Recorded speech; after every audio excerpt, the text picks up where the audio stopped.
Para tersangka begal yang ditangkap Unit 3 Subdit 3 Jatanras Polda Sumsel setelah diburu dari banyaknya laporan yang diterima korban.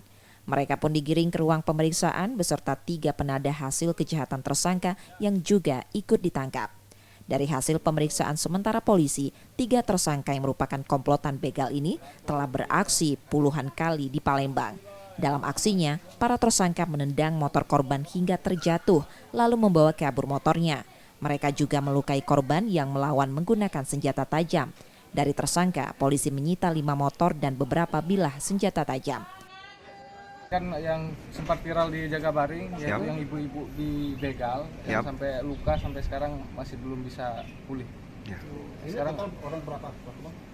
Sementara kita amankan untuk pelaku utama 3 orang, sisanya ada perannya masing-masing terkait dengan penadah ataupun perantara. Oh, ini makan di dalam lagi nih, ya? Kita lagi akan melakukan pemeriksaan terlebih dahulu ya. Sementara motor berapa yang diamankan? Sementara 5, Pak. Kini para tersangka dan penadahnya masih diperiksa dan ditahan di Polda Sumsel untuk proses hukumnya. Reski Oktora, Muklas Diferensial, Kompas TV, Palembang, Sumatera Selatan.